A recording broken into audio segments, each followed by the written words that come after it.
जो राम को लाए हैं हम उनको लाएंगे, भगवा लहराएंगे, भगवा लहराएंगे। चुनाव से पहले भारतीय जनता पार्टी का ये गाना बहुत फेमस था। और क्या लाइन थी? जो राम को लाए हैं हम उनको लाएंगे। आज से 50,000 साल पहले, आज हम जो हैं, जो आप लोग जो हमें सुन रहे हैं, आप आज से 50,000 साल पहले भी हमारे बुजुर्ग लोग या हमारे पूर्वज लोगों का जब जन्म होता होगा और जब आज हमारा जन्म होता है या हमारे यहाँ पर बच्चों का जन्म होता है, तो राम जन्म का सोहर गाया जाता है। और यदि किसी भी व्यक्ति का मृत्यु होती है तो आपने सुना होगा, राम नाम सत्य है, उसकी वही गत्य है। आम लोग खुशी में भी राम को याद करते हैं और दुख में और अंतिम समय में भी राम को विस्मृत नहीं करते हैं। लेकिन जो लोग भगवान राम की वजह से सत्ता में आए हैं, आपको हम बात बता देते हैं कि आज़ादी के बाद से 1925 में आरएसएस का गठन हुआ केशवराव बलीराम हेडगेवार द्वारा, और 1947 से लेकर के 1989 तक भारतीय जनता पार्टी की क्या औकात थी। 1984 के चुनाव में केवल 2 सीट जीते थे लोग, और जब इन्होंने राम मंदिर का आंदोलन चलाना शुरू किया तो 89 में वीपी सिंह की गवर्नमेंट में 82 या 83 सीट इनको मिली, और धीरे धीरे सत्ता में आई। और इनको ये सत्ता में आए अयोध्या की वजह से, राम मंदिर आंदोलन की वजह से। वरना कांग्रेस को लोग विस्मृत नहीं करना चाहते थे। कांग्रेस के प्रति लोगों का इतना गहरा विश्वास था कि वो सत्ता में परिवर्तन करना ही नहीं चाहते थे। लेकिन इस आंदोलन ने, इस धुन ने सत्ता की धुरी को बदल दिया और भारतीय जनता पार्टी को पहले 13 दिन की सरकार में लेके आए, फिर उसके बाद में अटल जी 6 साल शासन किए। ठीक है, उस घटनाक्रम पे नहीं गए और नहीं जाएंगे, लेकिन कहने का मतलब क्या है कि भगवान राम भारतीय जनता पार्टी को लेकर के आए हैं कि भारतीय जनता पार्टी ने राम को लेकर के आए हैं। जो राम को लाए हैं हम उनको लाएंगे, भगवा लहराएंगे, भगवा लहराएंगे। कहीं ना कहीं इसमें अति आत्मविश्वास छुपा हुआ है। राम हमारे आराध्य हैं, राम हमारी आत्मा से जुड़े हैं, राम हमारे सानिध्य हैं, राम हमारे परमात्मा हैं, राम हमारे भगवान हैं, राम हमारे मर्यादा पुरुषोत्तम हैं, राम हमारे आधार हैं, राम हमारी जन्मभूमि है, राम हमारे अयोध्या है, राम ही राम है। लेकिन आप क्या कह रहे हैं कि जो लोग जो राम को लेकर आए हैं हम उनको लाएंगे। यार, राम को कौन ला सकता है? राम ने आपको लेकर के आए हैं, और आप जाएंगे भी तो भी राम के पास ही जाने वाले हैं। तो यह चीज़ तो आपको पूरी तरीके से कहीं ना कहीं क्लियरिटी आई होगी। तो यह बहुत ही इम्पोर्टेंट चीज़ मैं आपको बताने जा रहा हूँ। तो यही आत्मविश्वास अयोध्या में भारतीय जनता पार्टी को ले डूबा। दूसरा, ये इन लोगों ने या मान के बैठे थे कि हम जीतेंगे ही जीतेंगे। इस बार इन्होंने 2024 के इलेक्शन से पहले 2019 में भी इन्होंने लाखों की संख्या में रेलवे की वैकेंसी निकाली थी। लाखों की संख्या में 2-2 लाख के पद निकले थे गवर्नमेंट जॉब की। जब 5 साल हालांकि नहीं निकाले उस समय, लेकिन इलेक्शन के टाइम में इन्होंने निकाला। इस बार इतने अति आत्मविश्वास थे कि आरआरबी एएलपी के 5000 पद निकाला और कुल मिला के 10-12 हज़ार पद कहीं ना कहीं निकाला होगा इन्होंने। और केंद्र सरकार में 30 लाख वैकेंसीज खाली हैं। ये मान के बैठे थे कि सत्ता हमारी बपोती है। नहीं मेरे दादा, नहीं मेरे भाई, सत्ता बपोती नहीं है। जाति आत्मविश्वास और ये जाति समीकरण, यदि जाति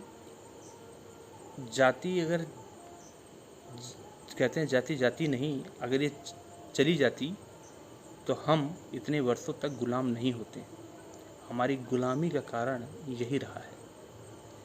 हम इसलिए नहीं हारे, हम इस देश में जयचंदों की वजह से हारे, गद्दारों की वजह से हारे। इस जुमले की वजह से, इस लाइन, उस गाने के बावजूद भी अगर कोई राम मंदिर 500 वर्षों के बाद अगर राम मंदिर बना हो, और उस अयोध्या को हम जानते हैं यहाँ से 35 किलोमीटर की दूरी पे अयोध्या है, एक वीरान अयोध्या, एक सूनी सानी अयोध्या दिखाई देती थी। एक चमक आ गया, एक बदलाव आ गया अयोध्या में, और जो विकास दिखाई देता है वह परिलक्षित होता है। लोग लंका की सोने की नहीं, सोने की लंका को लोग नहीं ढूंढ रहे थे। यहाँ अयोध्या जो है वो सोने की अयोध्या होने जा रही थी। अपने पांव पर खुद अयोध्या वासियों ने कुल्हाड़ी मार लिया।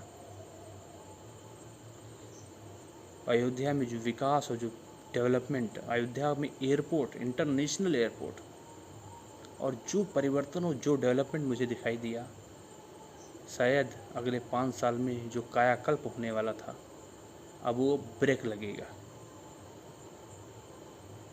कम से कम अयोध्या की इस सीट पे भारतीय जनता पार्टी को जीतना चाहिए था। अगर उन्होंने राम नाम ले लिया तो भाई कल्याण कर देना चाहिए था। कम से कम समस्त हिंदू समाज को इतना अपमानित नहीं होना पड़ता। हम अभी दर्शन करके आए हैं। इससे पहले जब राम मंदिर का उद्घाटन हुआ था, प्राण प्रतिष्ठा हुआ था, तो हमने उसको 12वें मतलब भगवान राम के दर्शन 14वें दिन हमने किया था। सबसे इम्पोर्टेंट बात, राम श्रद्धा का विषय हो, राम हमारी आस्था और विश्वास के हों, तो राम हमारे ऊपर कल्याण करते हैं। राम के प्रति हमारी आस्था हो, विश्वास सच्ची हो, सत्यमेव जयते, तो हम विजय होंगे। अगर वह असत्य है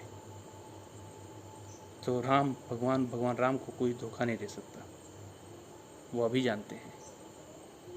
राम का राजनीतिकरण करना और जल्दबाजी में, शंकराचार्य जी ने कहा था कि पूरा निर्माण अगर मंदिर का हो जाए उसके बाद भगवान राम को उनकी प्राण प्रतिष्ठा करो। हम भी मानते हैं कि हमारे यहाँ जब पूरा घर बन जाता है तभी हम सभी लोग घर भोज करते हैं, पूजा पाठ करते हैं, तभी हम लोग रहना शुरू करते हैं। जब हम इंसानों को रहने के लिए हम पूरे घर का निर्माण होता है तभी हम पूजा पाठ करते हैं, तब हम घर भोज करते हैं। तो यहाँ भगवान को स्थापित किया जा रहा है। आधे अधूरे मंदिर में हम कैसे हम भगवान राम को हम स्थापित कर सकते हैं। हम कुछ दिन पहले गए थे, 15-20 दिन पहले गए थे, जहाँ भगवान राम मंदिर है वहाँ कंस्ट्रक्शन अभी भी जारी है। तो जल्दबाजी में चुनाव में फायदा लेने के लिए आपने प्राण प्रतिष्ठा कर दिया। किसी भी चीज़ का विधि विधान होता है, मैं उस विधि विधान को कहीं ना कहीं मानता हूँ। हर चीज़ का विधि विधान होता है। सूरज किधर उदय होगा, किधर अस्त होगा, ये एक विधि है। सूरज की स्थिति कहाँ होगी, ग्रहों नक्षत्रों की स्थिति कहाँ होगी, या एक सिस्टम बना हुआ है। इस सिस्टम में ही पूरी पृथ्वी चल रही है। जब ठंडी होती है, जिस महीने में ठंडी होगा उसी महीने में आएगी, जिस महीने में गर्मी होगा उसी महीने में आएगी। एक विधि कहीं ना कहीं है। और जब शंकराचार्य जैसे हिंदू समाज के सबसे महान व्यक्ति या महान पद पे बैठे हुए, उनकी बात को इग्नोर नहीं करना चाहिए था। यह मेरी बात है। और सबसे राजनीतिक कारण मैं यह बताऊंगा कि अयोध्या के हार का कारण कि इन्होंने कुछ ज़्यादा ही अपना दादागिरी और दबंगई विपक्षी पार्टियों को ख़त्म करने के लिए किया। उन्होंने चुनाव के मैदान पे न ख़त्म करके उनको समाप्त करने की कोशिश किया। जैसे शिवसेना उद्धव ठाकरे, क्या नाम है, एनसीपी शरद पवार को तोड़ा, उनके भाई अजित पवार के जरिए। एलजेपी पारसनाथ के तहत जरिए तोड़ा। जेडीयू 40 पे पहुंच गई सीट पे। बीजेडी ख़त्म हो गई। तो विपक्ष की तो स्थिति आप जान ही रहे हैं। इसलिए विपक्ष अपने अस्तित्व के लिए लड़ रहा था और इसीलिए उन्होंने संविधान, जातिगत आरक्षण,